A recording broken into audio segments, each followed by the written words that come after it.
Howdy folks, I'm Ben Starr, the Ultimate Food Geek. Welcome back to my messy kitchen, and today I am going to teach you the simplest way to create a sourdough starter. Now, note that I said simplest, not fastest. If you're looking for the fastest route to a sourdough starter, I have a wonderful 3-part series entitled How to Create a Sourdough Starter from Any Flour that will teach you a method that might end up being quite a bit faster for you. But that's a traditional method that involves a lot of discarding and feeding and stirring throughout the process every day, sometimes multiple times a day.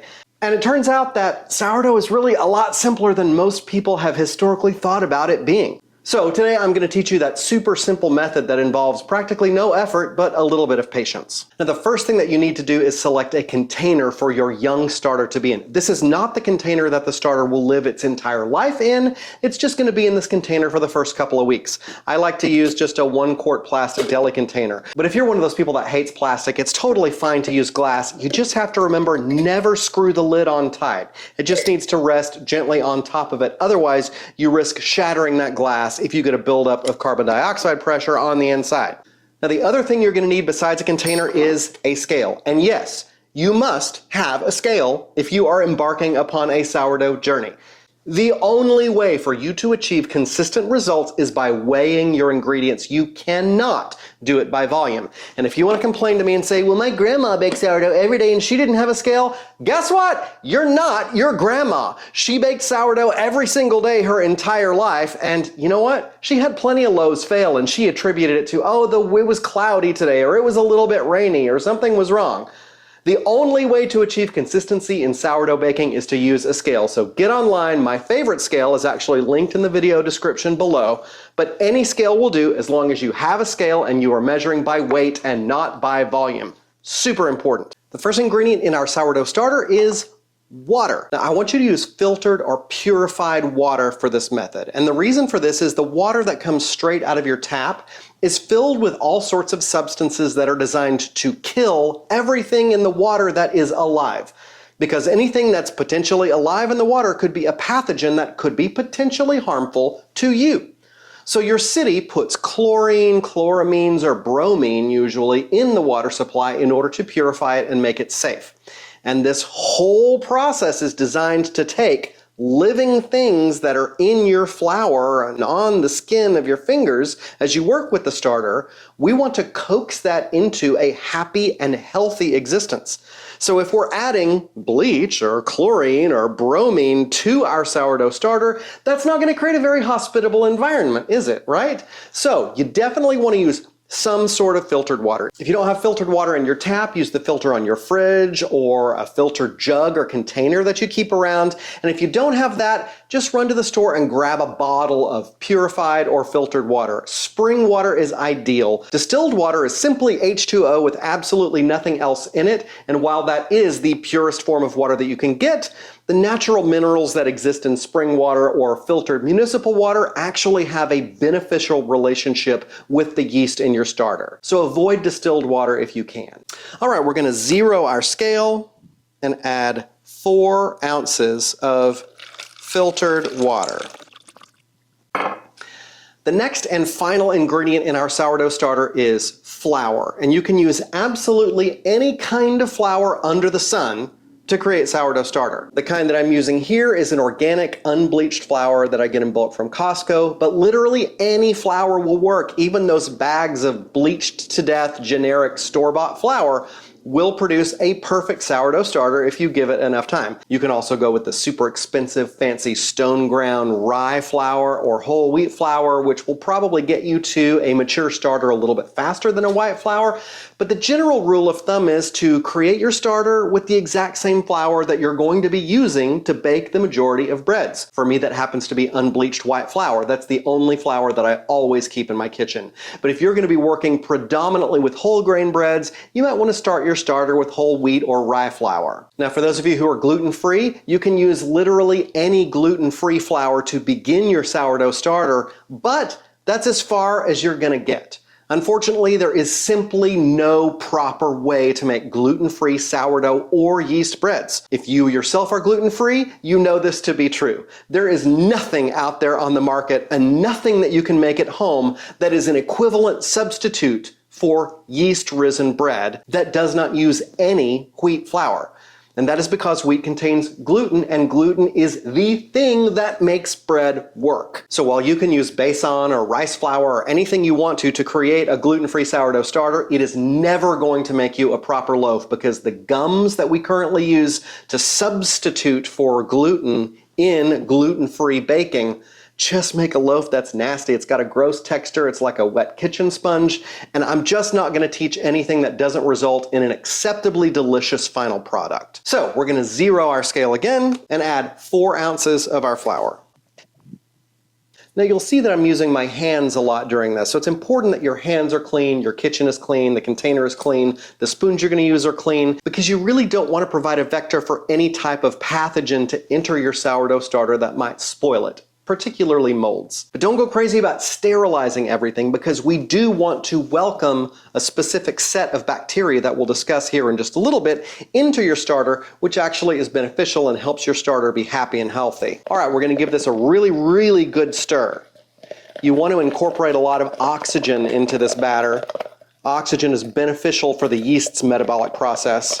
And you want to get all of the lumps and stuff mixed in so that you've got a very nice, smooth mixture for your starter. Now, after that's nice and smooth, we want to go back and scrape down the sides of our container, because we want the sides clean and free of any little bits that might invite a mold infestation. And now you're going to get in here with a paper towel and really clean those sides so that they're practically spotless. Now, it may take you 2 or 3 paper towels worth to really make sure you get those sides cleaned up good. It's very important. When you look at the sides of your container here, you want it to be nice and clean. Now you're going to cover the container lightly. You can just set the lid on top, or you can attach it maybe halfway, as long as it's not a lid that seals completely airtight. Again, if you're using a glass container for your starter, it's critically important that you never seal it fully. And if you've got one of these gum lids, it's really a good idea to seal the lid with the gum facing upwards and not in contact with the glass, because that will help make sure you don't accidentally get an airtight seal. You can also screw the metal ring down on top of a paper towel or a flour sack towel or kitchen towel, something like that. That'll make sure you've got plenty of breathability so that the CO2 produced during this process can off-gas rather than potentially shattering your container. Now, I'm not called the Ultimate Food Geek for nothing, so you're going to get a little bit of a science lesson here. And don't you dare skip ahead. Every time you skip over the science and ahead in one of my videos to get the technique, not only does it make you fractionally stupider, but Vladimir Putin kills a puppy. So sit back and take some time to learn the science behind what you're doing, because it will make you a better cook and you'll have fewer questions when something goes wrong. You won't have to come back, leave me a question in the comments that I may not get to for months. We're going to take just a couple of minutes to understand what we are doing with this mixture of flour and water that will eventually become something that can transform a mix of flour and water that tastes like wallpaper paste into a delicious, complex, lightly textured loaf of sourdough bread. We make bread from flour. And what is flour? Well, it's a ground up seed, the seed of the wheat plant. I apologize in advance for subjecting you to my terrible drawings. I'm not an artist, I'm a cook. The seed of the grass that we know as wheat consists of 3 primary layers. The outer layer is called the bran, or the pericarp. Now, during normal processing for white flours, this bran is removed, and there's a reason for that. Bran does not make good bread. Bran is a hard, angry, mean layer that's designed to protect everything inside of that seed. It has a substance in it that's called pectin, which has a ton of calcium in it. It's like a bone. It's just really sharp, hard, and tough. And during the milling process, that bran gets turned into shattery, sharp little layers. And gluten, which is the thing that holds bread together, traps in the carbon dioxide and allows that bread to rise, is made up of thin, delicate strands. So if the bran is in our dough as it's rising, those sharp flakes of bran will cut through our delicate strands of gluten and land you with a loaf that's dense and tough. And I'm sorry, folks, whole wheat bread just does not have that same light, airy texture of white bread, and there is no way to replicate it, no matter how much you hydrate your loaf. So for all white flours, the bran is removed during processing. The layer right underneath the bran is called the endosperm, and you can think of the endosperm as a pantry of food that's ready to feed the young seedling as it's growing. It's made up predominantly of complex carbohydrates, which are not easily accessible to be used as food, but they're very stable for long-term storage. Then at the very core of the seed, we have the germ. And this is a tiny itty-bitty baby wheat plant that is lying in stasis, ready to be born as soon as that seed gets wet. So with the spring rains, the seed becomes moist and all sorts of miraculous things start to happen. Natural enzymes that exist within the endosperm get to work breaking those complex carbohydrates that have been stored all winter long down into simple carbohydrates and sugars, which are easy for the young germ to use as it's turning into a sprout and growing during the first couple of weeks of its life. Now, incidentally, there also happen to be on the outside of this seed all sorts of wild yeasts and bacteria that are really hungry, and they're looking to get their hands and grubby little mouths all over these simple carbohydrates and sugars that are being converted by the enzymes inside the seed. But if the bran does its job, it holds everything in nice and secure until the young plant breaks through the bran and becomes a sprout. Now, there are a number of genera of wild yeast that live naturally on the bran. It kind of varies by region of the globe, by the climate, but the predominant strain that we're looking for is called Saccharomyces cerevisiae, and that is actually the exact same stuff that's contained in these packets that you get at the grocery store. However, over time in the laboratory, the strongest strains of Saccharomyces cerevisiae were selected, and then they were multiplied by a huge factor, then freeze-dried and put into these packets. So every time you open a packet of commercial yeast from the grocery store, you are getting one strain of yeast that has been selectively bred because it works quickly. It is a fast metabolic process. It digests simple starches and sugars very quickly, produces a ton of carbon dioxide. So when you use this, your bread leavens in a very short amount of time.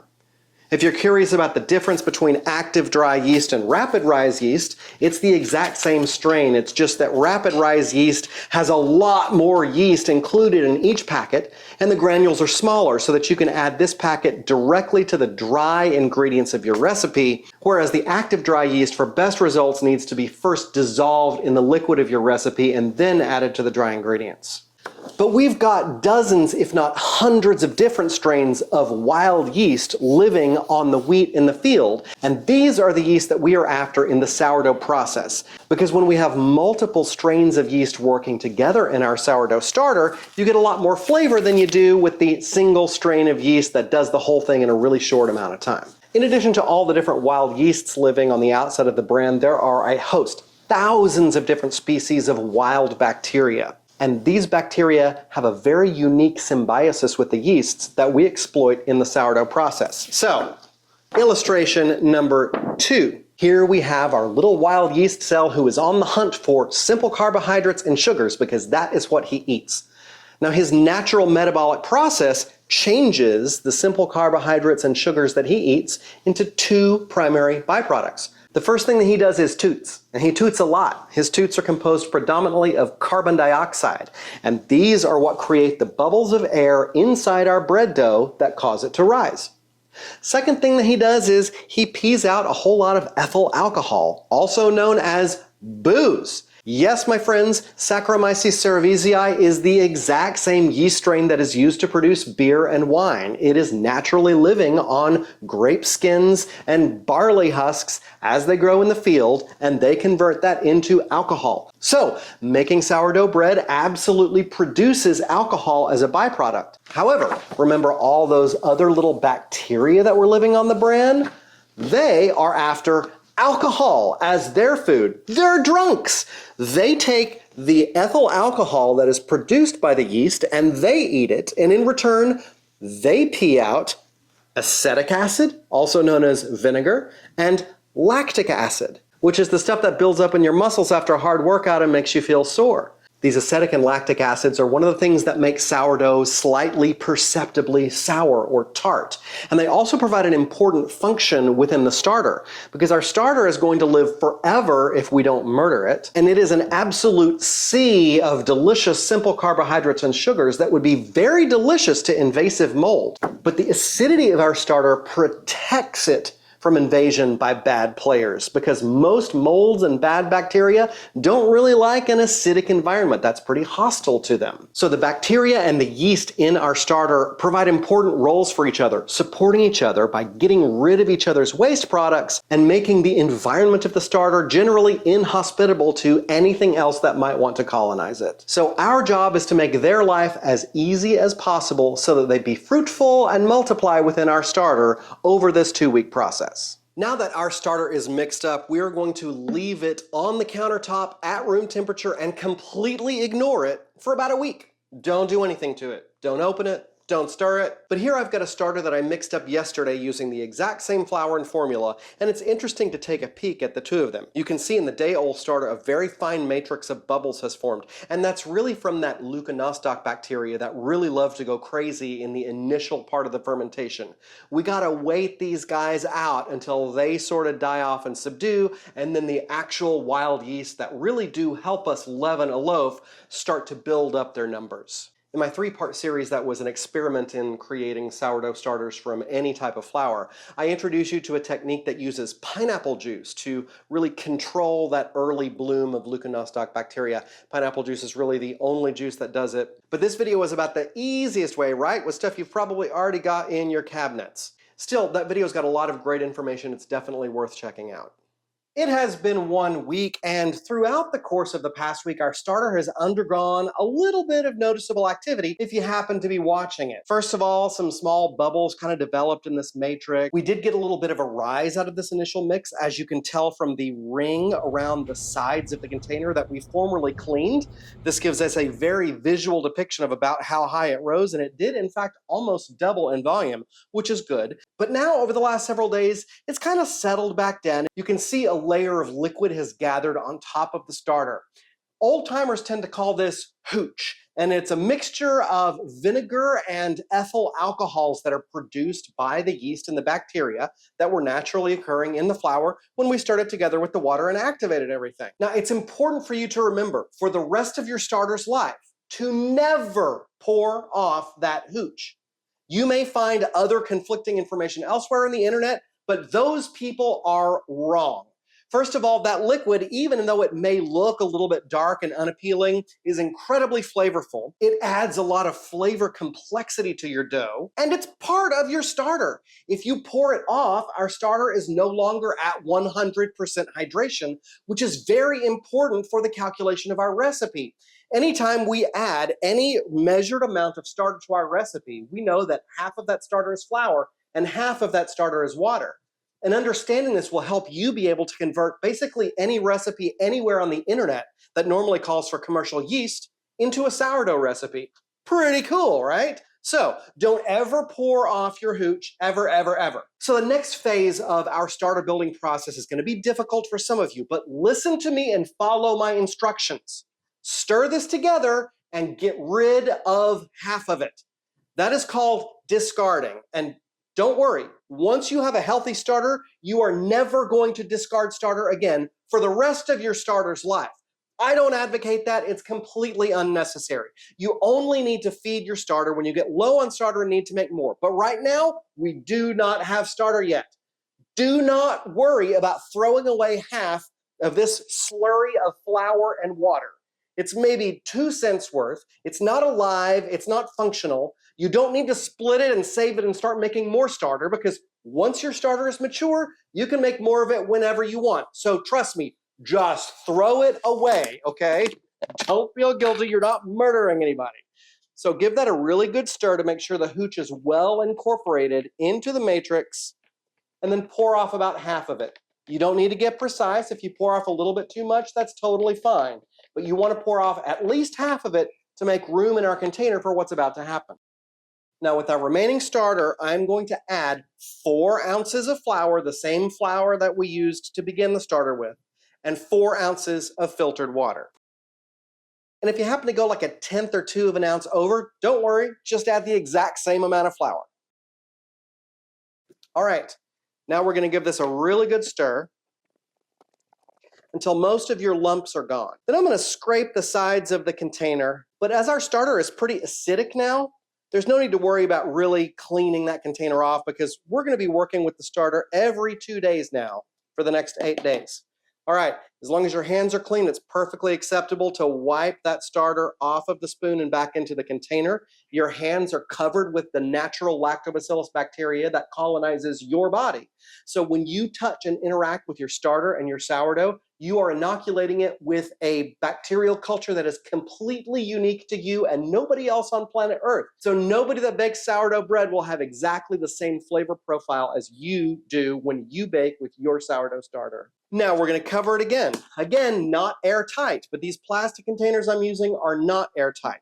If you're using glass, make sure that starter can breathe. We are going to set this back on the countertop and completely ignore it for 2 more days. Now you're probably going to see a significant increase in the speed with which activity takes place in the starter, so it's fun to really watch it over the next 48 hours. It has been 2 days since our first official feeding of our fledgling starter, and we are ready for our second feeding. So again, we are going to do one of those heartbreaking discards. But remember, you're never going to discard ever again once your starter is mature. So give this a stir to deflate it, and then throw away at least half of it. And now we're doing the same feeding, 4 ounces of flour and 4 ounces of filtered water. Give that a really good stir until most of those lumps are gone, but not all of them. You don't need it perfectly smooth. Scrape down the sides and cover it, but again, not airtight. Now, from this second feeding and then the subsequent third and fourth feedings we're going to give this before it's mature, you're probably going to see quite a bit more activity. The starter is going to rise considerably higher in the vessel with a lot more air bubbles scattered throughout the matrix. So it's generally a good idea to set your starter on something that can catch any potential blowovers, like a plate or a tray. And we always want to make sure that we have never filled our container more than half full of starter, because the starter is going to develop the ability to double itself in volume and perhaps even more. This is especially an issue when you're using whole grain flours because they've got a lot of yeast and a lot of nutrients. They tend to ferment very quickly and very aggressively, and so having a blowover is entirely possible. It's not going to ruin your starter if you have a blowover. That's absolutely no problem. Just clean off the edges of the container, stir it back down, and get ready to give it another feeding. Now we're going to leave this on the countertop for 2 days. We're going to feed it a third time, leave it on the countertop for 2 more days, and I'll be back in time for our fourth and final feeding. It has been 8 days since we started this process of discarding and feeding our starter. 2 days ago was my fourth and final feeding, and boy, you should have seen this starter yesterday. It was almost at the top of the container, full of air bubbles and going absolutely crazy. So now it is time to pull off a little bit of our starter and test it to find out if it is ready to leaven a loaf of sourdough bread. Now, I'm just going to use my regular simple sourdough method, and I'm not going to explain it here because I have tons of videos that do that. So if you're curious how I make this bread with absolutely no effort at all, check out my simple sourdough videos. Now, after measuring out our starter for our bread, we are just going to leave it on the countertop until tomorrow when we can get our eyeballs on this dough and see if it has doubled in 24 hours.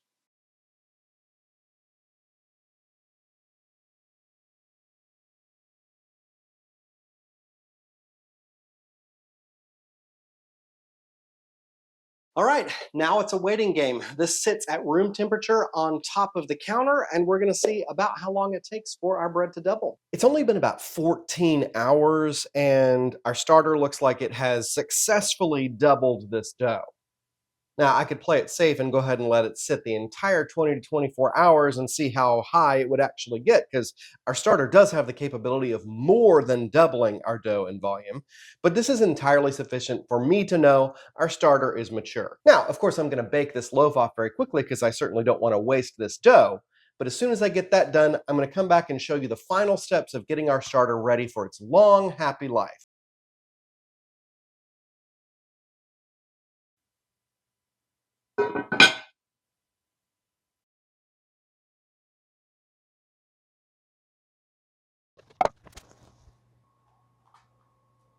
Now, what happens if you pulled off 4 ounces of our baby starter, mixed it together into a loaf, and in 24 hours, the loaf had not doubled? Well, that means your starter's just not ready yet. And that can be caused by a number of reasons. Maybe your flour didn't have a lot of yeast in it to begin with, and it's just taking a little bit longer to get their numbers up.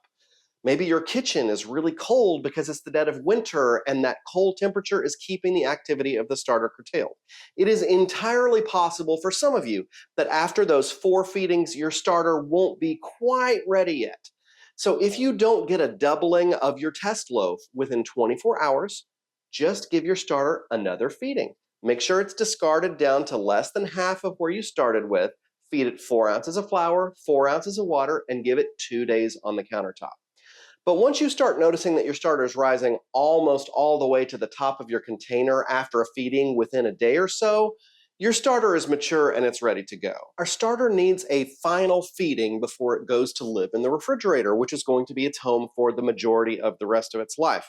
But before we do that, we need to give some thought to the container that our starter is going to live in. Keep in mind that any container you use can never be filled more than half full of starter because the starter has a potential to double itself or potentially even more after a feeding. Now, our starter is not going to be living at room temperature, so the cold temperature of the fridge is going to curtail that, but you still do sometimes get a full doubling of your starter's volume after a feeding, even in the fridge. My goal with my simple sourdough methods is to feed the starter as few times as possible over the course of the year. So for me, I like to keep a lot of starter around at a time so that I can bake for weeks or months before I have to feed my starter again. This means that I use large containers of starter. And remember that the older and sleepier our starter is, the longer the fermentation time, but the better the flavor. So for me, keeping a large volume of starter around is ideal, but that means I need a large container to hold a large volume of starter with the potential for that amount of starter to double after it gets a feeding. And for me, this means I've resorted to plastic. Now, I know a lot of you out there aren't big fans of plastic, and yeah, we're constantly getting bombarded with information that there are microplastics everywhere in our bodies. To me, I think the earth is going to murder us all way before plastics kill us. It's kind of a futile task to be worried about plastics because virtually every food product sold out there is contained in plastic, especially the fermented product like buttermilk, sour cream, yogurt, sauerkraut, all that kind of stuff. But if you are somebody that is trying to limit your food contact with plastics, you're going to need to be searching for a glass or a stainless steel container of a great enough volume that it can hold the amount of starter that you want to keep. Now, you can certainly go with a wide mouth quart-sized glass jar. When it's full, a quart can hold about 40 ounces by weight of 100% hydration sourdough starter. However, we can only utilize half of the volume of our container to leave room for the rising, right? This means that if you're stuck with a quart-sized container and that's the only thing that you can use, you can only have about 20 ounces of starter at any given time after a feeding. With my famous simple sourdough recipe, which calls for 4 ounces of starter, you're only going to be able to bake 4 loaves of bread if you're maintaining your starter in a quart-sized container before you're down to about 4 ounces of starter remaining, and then you need to feed it to make more. So you're going to be feeding quite often if you're keeping your starter in a quart-sized container. But for those of you who really want to use glass, or for those of you that have very restricted space in your refrigerator and you can't have anything larger than a quart-sized container, that's just how you're going to have to live with it. You're going to be feeding your starter after baking 4 loaves. But for me, I've got 2 extra fridges in my garage, and I'm not too concerned about the whole plastic thing. So I like to use a large container and make a large amount of starter at a time. So once you have selected your starter container, just make sure it's nice and clean. One of the first things that it's good to do is to weigh your container so that you know exactly how much it weighs. This one weighs 4.2 ounces. So I'm actually going to write that on the lid. That way, if my container has starter in it and I weigh the entire container, I can subtract 4.2 ounces from it and know exactly how much starter I've got left. Keeping a little tape on the lid of your container also gives you the ability to write down the date of the last time the starter was fed, just for your own curiosity. Now we're going to take what remains of our starter, scrape it into that container. Get as much of it out as you can. And now the feeding protocol for the starter for the rest of its life is to make sure you at least double its weight with equal measures of flour and water. Now that's not very much starter, and I'm going to be way more than doubling it. But if I really only wanted to double it, I would have wanted to have weighed the amount that I put in here so that I know how much starter I have. But of course I know that my container is 4.2 ounces, so I can weigh my entire thing. 9.5 ounces, subtract 4.2, and then I know exactly how much starter I've got. That's why it's helpful to know your container weight. Okay, what I'm going to do is feed my starter 16 ounces of flour and 16 ounces of water. That's going to give me more than 2 pounds of starter, and it's going to be weeks, if not months, before I have to feed it again. Now you got to stir it really good to make sure the old starter is evenly distributed throughout the new ingredients. All right, now you'll notice that the texture of the starter is nice and sticky. It's going to remain this texture for quite a while, but eventually, as the acidity of the starter increases, it will become thinner and thinner. Now, that doesn't mean that your hydration is off. Your starter is still half water and half flour, but its texture is going to change the longer it ages. And when it's time to feed it, it's going to go back to this nice tight structure. Now, you can literally feed your starter as much as you want if you want to share with friends and family, or you've got a big event coming up and you need to bake 100 loaves of bread. But if you have exponentially increased the volume of your starter, like you've fed 10 pounds of flour and water to 4 ounces of starter, it's going to take it a little while to fully leaven the amount that you fed to it. We want to give our starter a little bit of room temperature time before we put it back in the fridge so that it really starts to get going and proliferate. And this is especially important if you've given a very large feeding to a small amount of starter. So I would typically, after a feeding like this, leave my starter on the countertop for 4 or 5 hours at room temperature before I put it back in the fridge. And you'll know when it's time to do that by looking through the clear walls of the container at the bubble matrix that's forming inside of the starter. We don't want to refrigerate the starter until it really has had a chance to become active throughout the matrix of the new feeding. From here on out, your starter is going to live the rest of its life in the fridge, and it's only going to come out of the fridge when it's time to bake. And if you follow my method, you will never have to feed your starter until you get low and need to make more starter. There is no such thing as discard in my world. Now, it is absolutely crucial that whatever lid is covering your sourdough container, it cannot be airtight. Your starter is producing tons of carbon dioxide while it eats, and that needs to be able to leak out. On these plastic containers, these lids are not airtight. But if you're using a quart jar, you must not screw that lid down tight. Make sure you're always putting the lid upside down if you're using these gum lids. The other thing about these lids is that these lids are made out of aluminum, folks. They can rust if they are exposed to something acidic, especially over time. So I recommend getting on Amazon and looking for stainless steel quart jar lids. Now, if you are new to my channel, this is the first video you're watching, I have tailored this specific sourdough starter to my own methods, which involve never discarding starter, only feeding it when you need to make more, and baking with sleepy, unfed starter straight from the fridge. However, this is universal sourdough starter at 100% hydration. So any recipe or method out there that calls for 100% hydration starter, you can use this starter as well, but that method's probably going to have you pull off a certain amount of the starter and feed it to get it super active before it goes into your recipe. Now, if you happen to be following somebody that uses a lower or higher hydration rate for their starters, you can also, because we know this is 100% hydration, be able to correct or change the hydration rate of this starter by adding different amounts of flour and water during the feeding. Now, if I start to explain the math of that right now, you're all going to click stop and leave, so I'm not going to do that. We'll do another video on sourdough math that'll be super helpful for all sorts of recipe conversions. And now, here that all is said and done, take a moment to digest the fact that you have just created something that is alive and kicking and will live as long as you do if you take care of it. So give it a name if you're a sentimental sort of a person, and really soak in the fact that you have just created a relationship that over the coming years is going to provide you and your friends and family so much joy, happiness, and deliciousness.